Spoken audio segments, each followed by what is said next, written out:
Where do you meet someone from outer space? Perhaps in the North Woods. Joe Simonton of Eagle River, Wisconsin, spins a yarn about an April morning in 1961. A morning when, he says, he came face to face with another world. Right here is where this flying saucer, this UFO, landed. Right here about where I'm standing. And it was a big, huge thing, and I wondered what the heck it was. I was in my kitchen having a bite of lunch, and I turned around, put the dishes in the sink, and I looked out the window, and that's when I first saw this thing coming straight down, just like an elevator.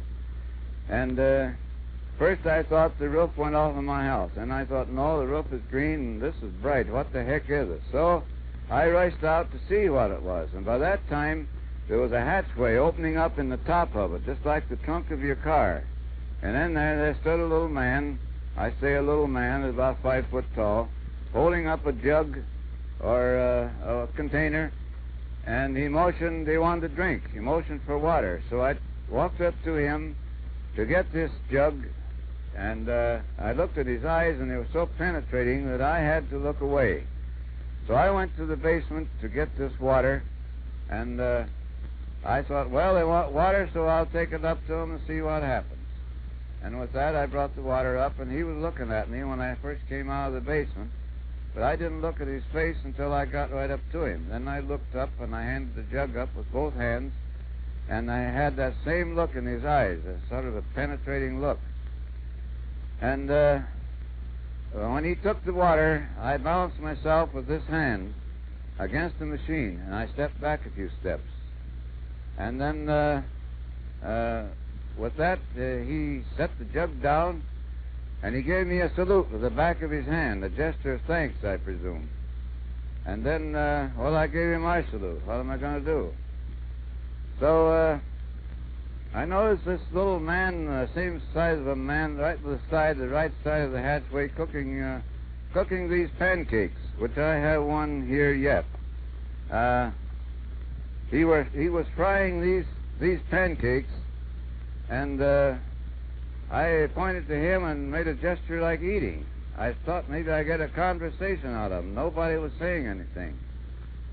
But he didn't say a word. He just reached over and he got a handful of them, 4 of them, and he handed them down to me. And they were hot and greasy. And this man cooking these pancakes, it was on a square grill-like concern. I couldn't see any flame, but it seemed to be very hot. There was smoke coming from it. And if that was their food, God help them, because I took a bite of one of them, and it tasted like a piece of cardboard. And if that's what they lived on, no wonder they're small.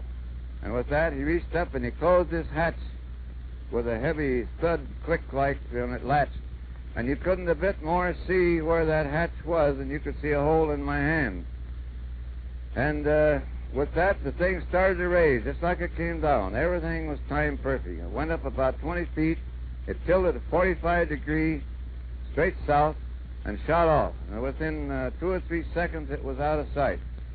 Well, there I stood in the driveway with a handful of greasy pancakes and my mouth open, wondering what the heck I saw, what had happened.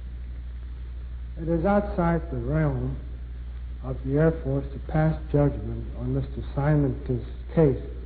However, the pancakes that he turned over to the Air Force were turned over to the Food and Drug people, and they were analyzed as pure buckwheat pancakes.